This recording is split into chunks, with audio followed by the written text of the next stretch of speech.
And welcome to the Wednesday edition of the Morning Pitt. We are one day away, depending on when you watch this, could be anywhere from 36 to 24 or less hours away from an event that I feel like I could say it a bunch of different ways. The start of the 2022 season, the return of the Backyard Brawl. That's pretty much it. Tomorrow night, Pitt, West Virginia at Acrisure Stadium, 7 o'clock kickoff for the return of the Backyard Brawl, the opener of the 2022 season. One of the most highly anticipated openers I can remember in a long time. If you roll back the clock, they hosted Virginia in 2019. That was a Power 5 opponent. They don't get too many of those in the season opener, and that was the last time they had one. Before that, you go back to 2013, when they played Florida State at then Heinz Field in the first game of Pitt's era as an ACC team. Their first game as a member of the ACC, I guess I should say, is probably the easiest way to say it. They hosted Florida State. That was a highly anticipated opener. Before that, 2010, they went out and played at Utah. And then you roll back to 2005 when they hosted Notre Dame in Dave Wannstedt's first game at Pitt, also Charlie Weiss's first game at Notre Dame. There aren't that many openers where you're all that excited for it or all that pumped up for it, or it's not all that highly anticipated. Now, there have been openers where you're excited for it because there's a lot of anticipation about the season. I think 2008, coming off the 13-9 win over West Virginia, there was a lot of hype and anticipation for the season as a whole, with LaShawn McCoy coming back and Scott McKillop coming back. Bill Stahl was going to be healthy, and that was going to be a big difference maker. Jonathan Baldwin coming in as a freshman. Now, the hype that year wasn't necessarily for the fact that they were playing Bowling Green, and that's good because we know what happened in that game, but it was hype for the season. And there have been different instances of that where the expectations have been high and a lot of people have been looking forward to the season. But in terms of not just hyping and anticipating the season itself, but the actual opener and the opener being a game that would generate a lot of hype and anticipation and excitement on its own, regardless of the season as a whole. And I can't really think of something that really compares here, other than some of those games I mentioned. I guess the Florida State game, but even that, had sort of season-long implications, and that was more about, wow, they're playing Florida State. They've never played Florida State here. This is exciting. You're an ACC member, and you're going to play one of the premier members of the conference and get smoked by Jameis Winston, who I don't think he had a single pass hit the ground. I think his only incomplete pass was caught out of bounds. So, yeah, that was probably the last one I can think of. And so we've got this hype and anticipation building for tomorrow night. And I'm excited about it. You're excited about it. The team is excited about it. The players. And I talked yesterday on the Morning Pitt about how Pat Narduzzi needs to manage that hype and manage that excitement and that energy with the players. You want it to be there. You want them to be amped up for this, but you also want them to focus on the work and the details that'll get them ready to go out and try to win this game. But all of us on the outside are not, bound by those requirements and those restrictions. We can get as pumped up for it as we want. We can get as excited for it as we want. And I got to tell you that whatever hype and anticipation and excitement there was for this game, it ramped up a little bit on Monday when Pat Narduzzi announced the honorary captain for the game. And I talked about this yesterday in the Morning Pitt. Is Dave Wannstedt, former Pitt player, former Pitt assistant coach, former Pitt head coach, a man who has been on the sidelines for 14 editions or iterations of the Backyard Brawl. Most memorably, the 2007 game, the 13-9 win. A few other games that, run the gamut of great memories to terrible memories if you're on the Pitt side of things. And announcing that Dave Wannstedt would be the honorary captain, I can remember, I was sitting in the press conference room there on Monday, and I'm listening to it, and Pat Narduzzi says it, and it clicked in my head. I thought, well, that's perfect. That's exactly who should be the honorary captain. That's exactly the guy. You want a dyed-in-the-wool, born and bred Pitt man. Someone who has a lot of experience with this rivalry. Someone who has experience with this series. Someone who is Pitt. For all the things you want to say about him, Dave Wannstedt is Pitt. And this is the perfect guy to bring out for the honorary captainship tomorrow night. And so I thought, well, we got to talk to him.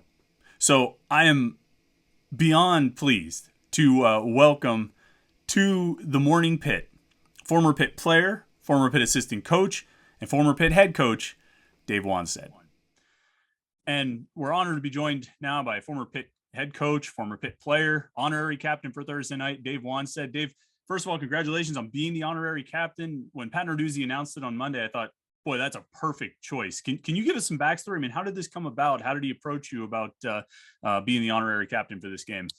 Well, Pat, I will say this in all honesty, Pat has invited me back to the program numerous times since he's been the head coach, and as has Heather, and the chancellor's been outstanding, and it just hasn't worked out for whatever reason, schedule. And then I was at a function that Pat invited me to up at Laurel Valley this past spring, I guess it was summer. And I went up with Marino and Jimbo Covert and those guys, and Pat was talking about this. And I do a NFL show around the same time. I just didn't think it would work. So I told him that. And then he texted last week, and then Pat Bostic got on the phone. And so we were able to juggle a couple of my shows here and in Chicago to make it work. So I'm excited. I'm fired up. I'm ready to get up there and be a part of this Backyard Brawl. You mentioned Jimbo Covert and Dan Marino. I get the sense that there's going to be a lot of you guys coming back, a lot of alums. Do you know a lot of guys coming in for this game? You know what? I haven't really talked to anybody I know other than Jimbo, and I was told that Hugh Green, Ricky Jackson, and Tony were coming in, but I don't know that for a fact. I mean, this is just, everybody's speculating different ways, but Shady may come back. They said he may not. We'll see what happens there. Yeah.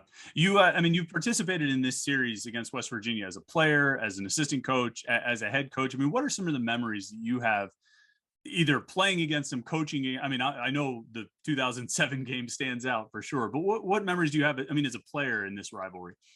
Well, as a player, this game was one of the turning points with Coach Majors turning the program around. We went down there my senior year, about midway through the season, and we were about 500, and West Virginia was about 500. Bobby Bowden was still the coach there.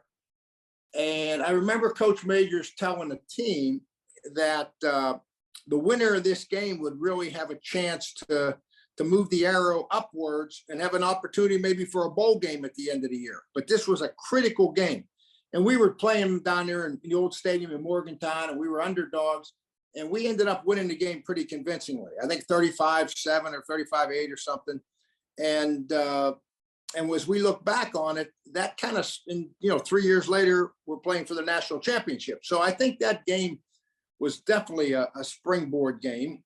And, and then the 2007 game, that was it was a nice, great win for us. But it was a huge game to get recruits. There was about 12 recruits, I remember, on the sideline at West Virginia that we were recruiting. And I think we got 8 of them after that game. So that was a turning point in that era. So it's been that type of game. It's moved the arrow, I should say, with programs, for us at least, in the right direction.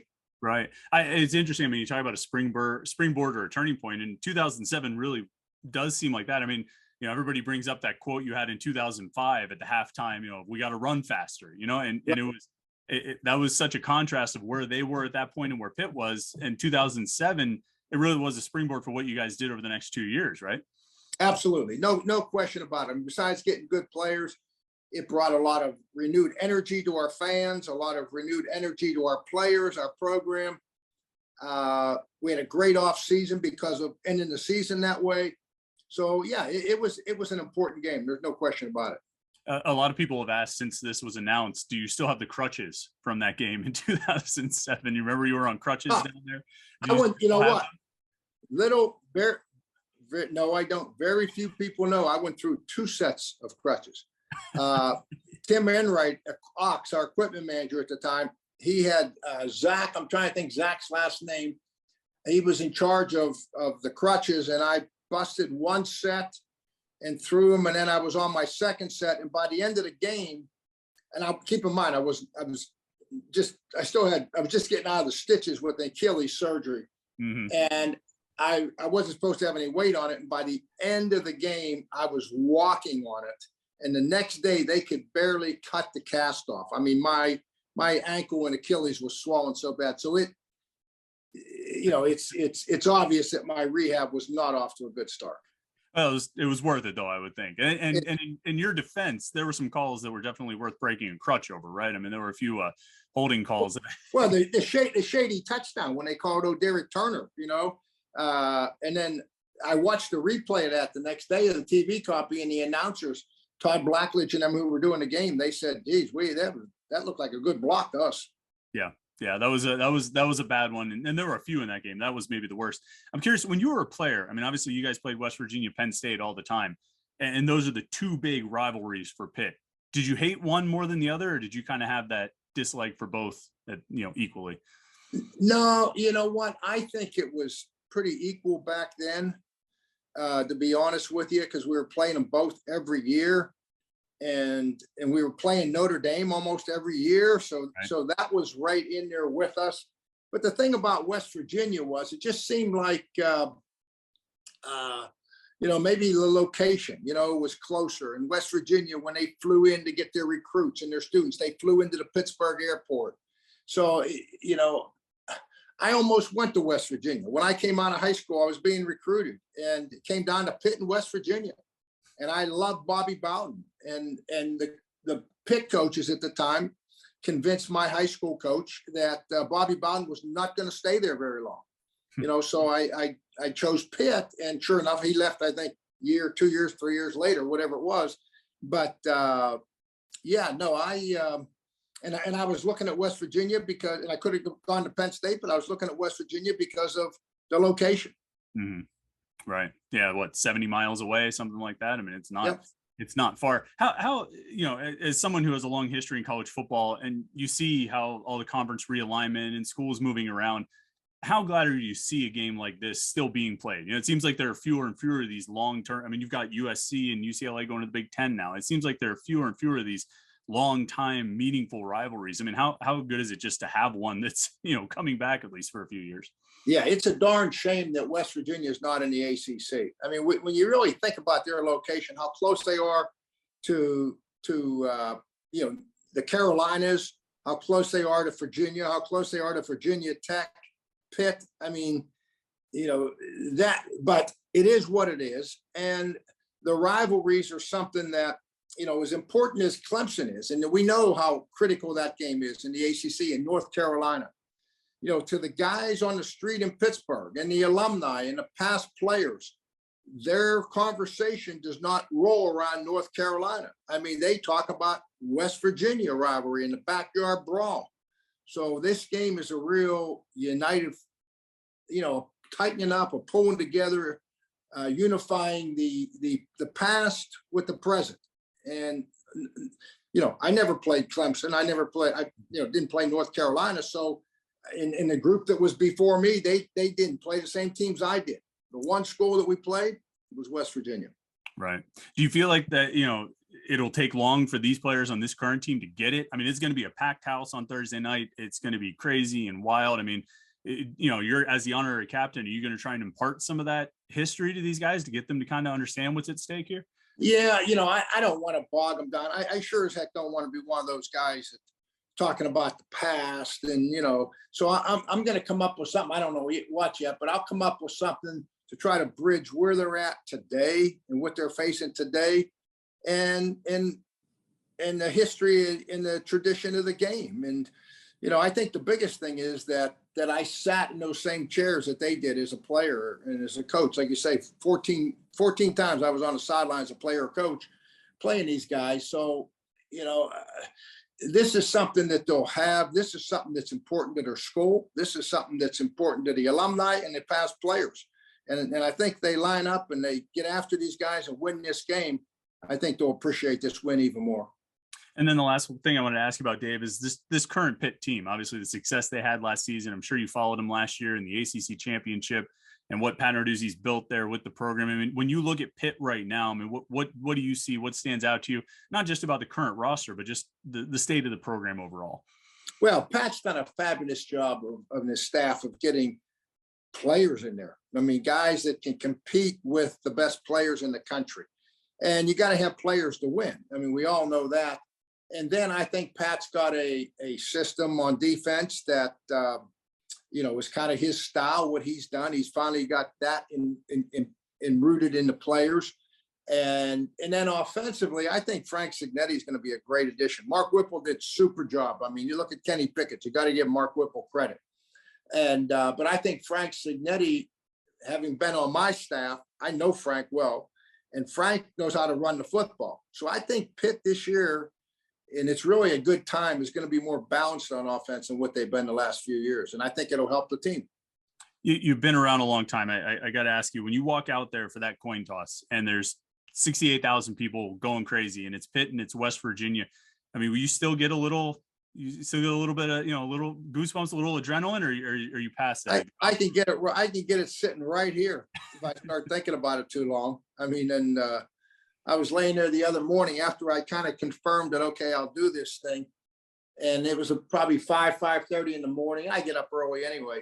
And my wife, she says, what are you doing? Everything okay? I says, yeah, I'm just thinking about this damn game and some of the games in the past I coached and played in and went down there and some of the, and she says, you got 4 days till we kick off. Relax. I guess you don't lose it, right? It never goes away. All right, Dave, thanks so much for your time. I really appreciate it. I know you got a busy week, but we will see you on Thursday night at the game. All right. Sounds good, Chris. Thank you. Bye-bye. There he goes. Dave Wannstedt, everybody. You can say a lot about how the Dave Wannstedt era ended. You can say a lot about whether they should have fired Dave Wannstedt at the end of 2010 or given him another year. And I think you can make a case both ways. I mean, if you want to tell me that they should have let Dave Wannstedt stick around at least for 2011, if not, 2 more years after 2010, I think we could probably have a pretty good discussion about that, and I think there's probably some relevant points to be made there. If you want to tell me that they made the right decision, that the Cincinnati loss in 2009, and then the Miami and West Virginia and UConn losses, even Notre Dame to some extent in 2010, it was a bridge too far. In addition to all the legal off-field issues, all those things, you can make a case both ways. I think you can. I've kind of, in the immediate aftermath of 2010, I was like, yeah, it's probably time to move on. Now I look back, well, yeah, they probably could have, given him another year. And it's not just about what happened in the fallout after Wannstedt left with Mike Haywood and the Todd Graham debacle and all those things. It's not about that. It's just what was the on-field product? What were they heading toward? Did you already reach the ceiling? And I think we could have a long discussion about that. But one thing you cannot debate, one thing I think is not up for discussion, and one thing you're not going to sway me on is Dave Wannstedt is all Pitt. I mean, there he is. Maybe he got dressed up just for our interview and put on a Pitt windbreaker, but I think there's a pretty decent chance he was already wearing Pitt gear because that's who he is. And I think he's always going to be identified as a Pitt guy, particularly around here, more than Chicago Bears head coach, Miami Dolphins head coach. He's a Pitt guy. He was Pitt head coach. He was a Pitt player. He's a Pittsburgh guy. And that's why it's just so perfect to have him out there as the honorary captain for this game tomorrow night. I mean, he's the exact right choice. And it's about 13-9, but it's also about this rivalry representing history, and this rivalry representing something that's older than all of us, or most of us. I don't know how old some people watching this video are. But I mean, this is a rivalry that goes back a long time. This is a rivalry that's built on something more than conference payouts and realignment and TV contracts. This is something built out of geography. And like he said, it felt like West Virginia was right there. And in some ways, West Virginia meant more as a rival than Penn State because of the proximity, that you felt like they were neighbors. It's the backyard brawl because you feel like you share a backyard. That backyard's Washington County. And that's why it's perfect. That's why he is the perfect choice for this game, because he does have a long history with Pitt. As a coach, as a player, as a head coach and an assistant coach, and as a player. 14 games he's been a part of. But he's also Western Pennsylvania. You know what I mean? He is the quintessential Western Pennsylvania football guy. And here you have the quintessential Western Pennsylvania football game. It's almost too perfect. And, I understand. I know a lot of Pitt fans, as this week has gone on with the announcement of Dave Wannstedt as the honorary captain, and just everything that's been building throughout the week, are starting to get a little antsy that too much is being built up. That this is becoming the kind of stage where Pitt blows it, when they've got all these alums back and they've got this perfect honorary captain and they've got all this hoopla and to-do and pageantry and all that, and that's when they fall flat on their face. And I understand that, and there's some precedent. The Miami game in 2010, as we speak of Dave Wannstedt in 2010, I think what did they do for that game? The 76 team was back or something like that. There was one former Pitt team was honored. It might have been the 76 team. And obviously, I mean, it was a national embarrassment, or it was an embarrassment on national TV in that game. They got destroyed. And they were in a bad way that week as a program. I don't think that's going to happen tomorrow night. That would go against my expectations for what this game is going to be. I think this is going to be a situation where they've set the stage and they live up to it, where they meet the moment, so to speak, and rise to the occasion. And I think Dave Wannstedt is the perfect guy to have around as the honorary captain, as Pat Narduzzi and his team of assistants lead the team against West Virginia. So it should be a lot of fun. And if a certain video that came out on Twitter last night of a certain comment made by a certain quarterback at a certain bonfire doesn't add a little extra juice, I'm not sure what will. This thing is building up. The intensity is building up. The excitement is building up. And we are, depending on when you watch this video, under 36 hours until the Backyard Brawl comes back, until Pitt football comes back, and until the 2022 season starts. We're getting there. One more night. You have to get through one more night. Like Dave Wannstedt said, he's already having trouble sleeping. So you got to get through one more night of sleep, and it'll be game day. We'll, of course, have a Morning Pitt tomorrow morning. You can look for that right here on youtube.com/Panther-Lair.com. Hit the subscribe button. Make sure you like this video and all of those things. Subscribe so you know when we put out a new video. Also, you can get a notification when we go live. We did our live show last night. We're not doing it tonight. We typically do it Wednesday nights, but we did it last night just to put a little space between the show and the game. So you can catch up on that on our YouTube page at youtube.com/Panther-Lair.com. You can watch the Panther-Lair show. It was a fun one. It was a lively one. We had a lot of good conversation, about an hour or so. So, yeah, go check all those things out. And like I said, hit the subscribe button. And that way you'll always know when we go live, like we're going to do tomorrow night after the game. That's going to be interesting. And also you'll always know when we put out a new Morning Pitt video. Stay tuned to Panther-Lair.com. Of course, Panther-Lair.com, Pittsburgh.rivals.com. We're going to have all kinds of breakdowns of this game heading into it. The list of the recruits who are going to be visiting, there's not going to be a ton, but there's going to be some big names on the sidelines at Acrisure Stadium tomorrow night. So you want to check for that. And of course, the message boards where Pitt fans are talking about this game non-stop. Best online community of Pitt fans that you're going to find. So thanks for checking this out today. Thanks to Dave Wannstedt for joining us. I can't thank him enough. That was awesome. I hope you enjoyed it as much as I did.